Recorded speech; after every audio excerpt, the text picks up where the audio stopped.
ಅಸ್ಸಲಾಮು ಅಲೈಕುಂ ವರಹಮತುಲ್ಲಾಹಿ ವಬರಕಾತು. ಪ್ರಿಯ ವೀಕ್ಷಕರೇ, ಹಿಜಾಮ ಚಿಕಿತ್ಸೆ ಅಂದರೆ ಏನು? ಕಪಿಂಗ್ ಥೆರಪಿ ಅಂದರೆ ಏನು? ಈ ಹಿಜಾಮ ಚಿಕಿತ್ಸೆಯಿಂದ ಆಗುವ ಪ್ರಯೋಜನಗಳೇನು? ಕಪಿಂಗ್ ಥೆರಪಿ ಮಾಡಿಸುವುದರಿಂದ ನಮಗೆ ಏನೆಲ್ಲ ಪ್ರಯೋಜನಗಳಾಗುತ್ತವೆ? ಬನ್ನಿ ಇವತ್ತು ನಾವು ಈ ವಿಡಿಯೋದಲ್ಲಿ ತಿಳಿದುಕೊಳ್ಳೋಣ. ಹಿಜಾಮ ಚಿಕಿತ್ಸೆ, ಕಪಿಂಗ್ ಥೆರಪಿ, ಇದು ಪ್ರವಾದಿ ಸಲ್ಲಲ್ಲಾಹು ಅಲೈಹಿ ವಸಲ್ಲಂ ರವರ ಸುನ್ನತ್ ಆಗಿದೆ. ಪ್ರವಾದಿ ಮೊಹಮ್ಮದ್ ಸಲ್ಲಲ್ಲಾಹು ಅಲೈಹಿ ವಸಲ್ಲಂ ರವರು ತಮ್ಮ ಜೀವನದಲ್ಲಿ ಈ ಒಂದು ಹಿಜಾಮ ಚಿಕಿತ್ಸೆಯನ್ನು ಮಾಡಿಸುತ್ತಿದ್ದರು. ಪ್ರವಾದಿ ಸಲ್ಲಲ್ಲಾಹು ಅಲೈಹಿ ವಸಲ್ಲಂ ರವರು ಹೇಳಿದರು, ನೀವು ಉಪಯೋಗಿಸುವ ಯಾವುದೇ ಚಿಕಿತ್ಸೆಗಳಲ್ಲಿ ಒಳ್ಳೆಯ ಚಿಕಿತ್ಸೆ ಇದೆ ಎಂದರೆ ಅದು ಹಿಜಾಮ ಚಿಕಿತ್ಸೆಯಾಗಿದೆ. ಇನ್ನೊಂದು ಹದೀಸಿನಲ್ಲಿ ಪ್ರವಾದಿ ಸಲ್ಲಲ್ಲಾಹು ಅಲೈಹಿ ವಸಲ್ಲಂ ರವರು ಹೇಳಿದರು, 3 ವಸ್ತುಗಳಲ್ಲಿ ಶಿಫಾ ಇದೆ, 3 ವಸ್ತುಗಳಲ್ಲಿ ಗುಣಮುಖವಾಗುವ ಶಕ್ತಿ ಇದೆ. ನಂಬರ್ 1 ಹಿಜಾಮ ಚಿಕಿತ್ಸೆ ಅಂದರೆ ಕಪಿಂಗ್ ಥೆರಪಿ. ನಂಬರ್ 2 ಜೇನುತುಪ್ಪ ಸೇವಿಸುವುದು. ನಂಬರ್ 3 ಬೆಂಕಿಯಿಂದ ಚುಟಿಕೆಗಳನ್ನು ಹಾಕುವುದು. ಆದರೆ ಈ ಕೆಲಸದಿಂದ, ಈ ಕಾರ್ಯದಿಂದ ಪ್ರವಾದಿರವರು ತಮ್ಮ ಅನುಯಾಯಿಗಳಿಗೆ ತಡೆದಿದ್ದಾರೆ.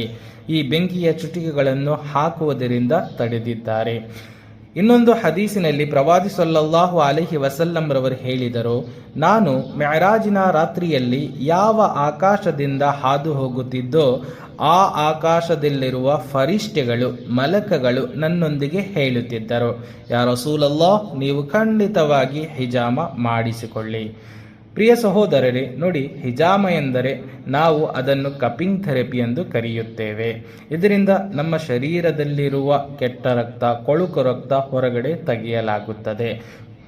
ಈ ಹಿಜಾಮ ಮಾಡಿಸುವುದರಿಂದ ಪ್ರತಿಯೊಂದು ರೋಗ ದೂರವಾಗುತ್ತದೆ. ಪ್ರತಿಯೊಂದು ರೋಗದ ಚಿಕಿತ್ಸೆ ಹಿಜಾಮ ಆಗಿದೆ, ಕಪಿಂಗ್ ಥೆರಪಿ ಆಗಿದೆ. ಪ್ರಿಯ ವೀಕ್ಷಕರೇ, ಬನ್ನಿ ಈಗ ಹಿಜಾಮ ಚಿಕಿತ್ಸೆ ಮಾಡಿಸುವುದರಿಂದ, ಈ ಕಪಿಂಗ್ ಥೆರಪಿ ಮಾಡಿಸುವುದರಿಂದ ನಮಗೆ ಆಗುವ ಪ್ರಯೋಜನಗಳೇನು, ಇದರಿಂದ ಏನಾಗುತ್ತದೆ ನೋಡಿ. ನಂಬರ್ 1, ಹಿಜಾಮ ಮಾಡಿಸುವುದರಿಂದ ಉತ್ತಮ ರೋಗ ನಿರೋಧಕ ಶಕ್ತಿ ಹೆಚ್ಚುತ್ತದೆ. ನಂಬರ್ 2, ಕಣ್ಣಿನ ದೃಷ್ಟಿ ಹೆಚ್ಚಾಗುತ್ತದೆ. ನಂಬರ್ 3, ಹಿಜಾಮ ಚಿಕಿತ್ಸೆ ಮಾಡಿಸುವುದರಿಂದ ಕೂದಲು ಉದುರುವುದನ್ನು ತಡೆಯುತ್ತದೆ. ನಂಬರ್ 4, ಚರ್ಮವನ್ನು ಆರೋಗ್ಯಕರವಾಗಿ ಇಡುತ್ತದೆ. ನಂಬರ್ 5, ಕೂದಲಿನ ಬೇರುಗಳನ್ನು ಬಲವಾಗಿಸುತ್ತದೆ. ನಂಬರ್ 6, ಕೀಲು ನೋವು, ಬೆನ್ನು ನೋವು, ಸ್ನಾಯು ನೋವು, ಭುಜದ ನೋವು ದೂರ ಮಾಡುತ್ತದೆ. ನಂಬರ್ 7, ಹೊಸ ಕೂದಲು ಬೆಳೆಯಲು ಇದು ಸಹಾಯ ಮಾಡುತ್ತದೆ. ನಂಬರ್ 8, ಪಿತ್ತಜನಕಾಂಗದ ಕಾಯಿಲೆಯನ್ನು ದೂರ ಮಾಡುತ್ತದೆ. ನಂಬರ್ 9, ಸಾಮಾನ್ಯವಾಗಿ ಬರುವ ಜ್ವರವನ್ನು ಇದು ನಿವಾರಿಸುತ್ತದೆ. ನಂಬರ್ 10, ರಕ್ತಹೀನತೆಯನ್ನು ಗುಣಪಡಿಸುತ್ತದೆ. ನಂಬರ್ 11, ಹಿಜಾಮ ಮಾಡಿಸುವುದರಿಂದ ಜೀರ್ಣಕಾರಿ ಮತ್ತು ಮಲಬದ್ಧತೆಯ ಸಮಸ್ಯೆಗಳನ್ನು ನಿವಾರಿಸುತ್ತದೆ. ನಂಬರ್ 12, ಪೀರಿಯಡ್ ಸಮಸ್ಯೆ, ಮುಟ್ಟಿನ ಸಮಸ್ಯೆಗಳನ್ನು ದೂರ ಮಾಡುತ್ತದೆ. ನಂಬರ್ 13, ಮೂತ್ರಕೋಶ ಸಂಬಂಧಿಸಿದ ರೋಗಗಳನ್ನು ದೂರ ಮಾಡುತ್ತದೆ. ನಂಬರ್ 14, ಥೈರಾಯ್ಡ್ ಅನ್ನು ನಿಯಂತ್ರಿಸುತ್ತದೆ. ನಂಬರ್ 15, ಹೆಚ್ಚು ನಮ್ಮ ದೇಹದಲ್ಲಿ ಕೊಲೆಸ್ಟ್ರಾಲ್ ಇದ್ದರೆ ಅದನ್ನು ಕಡಿಮೆ ಮಾಡುತ್ತದೆ. ನಂಬರ್ 16, ರಕ್ತದೊತ್ತಡ ಕಡಿಮೆ ಮಾಡುತ್ತದೆ. ನಂಬರ್ 17, ಮಾನಸಿಕ ಖಿನ್ನತೆ, ಬಂಜತನ ನಿವಾರಿಸುತ್ತದೆ. ಇನ್ನು ಹಲವಾರು ರೋಗಗಳಿಗೆ ಇದೊಂದು ಔಷಧಿಯಾಗಿದೆ. ಪ್ರೀತಿಯ ಸಹೋದರರೇ, ಪ್ರತಿಯೊಂದು ರೋಗದ ಚಿಕಿತ್ಸೆ ಹಿಜಾಮವಾಗಿದೆ. ಆದ್ದರಿಂದ ಇದನ್ನು ನಾವು ನಮ್ಮ ಜೀವನದಲ್ಲಿ ಅಳವಡಿಸಿಕೊಳ್ಳಬೇಕು, ಹಿಜಾಮ ಮಾಡಿಸಿಕೊಳ್ಳಬೇಕು, ಕಪಿಂಗ್ ಥೆರಪಿ ನಾವು ಮಾಡಿಸಿಕೊಳ್ಳಬೇಕು.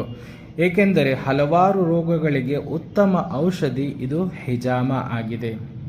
ನೋಡಿ, ಇದು ಕೇವಲ ಪುರುಷರಿಗೆ ಮಾತ್ರವಲ್ಲ, ಸ್ತ್ರೀಯರೂ ಸಹ ಈ ಒಂದು ಹಿಜಾಮ ಚಿಕಿತ್ಸೆಯನ್ನು ಪಡೆದುಕೊಳ್ಳಬಹುದು, ಕಪಿಂಗ್ ಥೆರಪಿಯನ್ನು ಮಾಡಿಸಬಹುದು. ನೋಡಿ, ಈಗ ಹಿಜಾಮ ಯಾವಾಗ ಮಾಡಿಸಬೇಕು ಇದರ ಬಗ್ಗೆಯೂ ಪ್ರವಾದಿ ಮೊಹಮ್ಮದ್ ಸಲ್ಲಲ್ಲಾಹು ಅಲೈಹಿ ವಸಲ್ಲಂ ರವರು ನಮಗೆ ಹೇಳಿಕೊಟ್ಟಿದ್ದಾರೆ. ಹಿಜ್ರಿ ಕ್ಯಾಲೆಂಡರಿನ ಪ್ರಕಾರ, ಅಂದರೆ ಚಂದಿರನ ತಾರೀಖಿನ ಪ್ರಕಾರ 17, 19, 21ನೆಯ ತಾರೀಖುಗಳಲ್ಲಿ ಮಾಡಿಸುವುದು ಉತ್ತಮವಾಗಿದೆ. ಈ ತಾರೀಖುಗಳಲ್ಲಿ ಪ್ರವಾದಿ ಸಲ್ಲಲ್ಲಾಹು ಅಲೈಹಿ ವಸಲ್ಲಂ ರವರು ಹಿಜಾಮ ಮಾಡಿಸುತ್ತಿದ್ದರು ಮತ್ತು ತಮ್ಮ ಅನುಯಾಯಿಗಳಿಗೆ ಇದೇ ರೀತಿಯಲ್ಲಿ ಮಾಡುವುದಕ್ಕೆ ಮಾರ್ಗದರ್ಶನ ನೀಡಿದರು. ಅಲ್ಲಾಹನು ನಮ್ಮೆಲ್ಲರಿಗೆ ಹಿಜಾಮ ಮಾಡಿಸುವ ತೌಫೀಕನ್ನು ನೀಡಲಿ. ಪ್ರವಾದಿ ಸಲ್ಲಲ್ಲಾಹು ಅಲೈಹಿ ವಸಲ್ಲಂ ರವರ ಈ ಒಂದು ಸುನ್ನತನ್ನು ಜೀವಂತ ಮಾಡುವ ಒಂದು ತೌಫೀಕನ್ನು ನಮಗೆ ನೀಡಲಿ. ಆಮೀನ್ ಯಾ ರಬ್ಬಲ್ ಆಲಮೀನ್.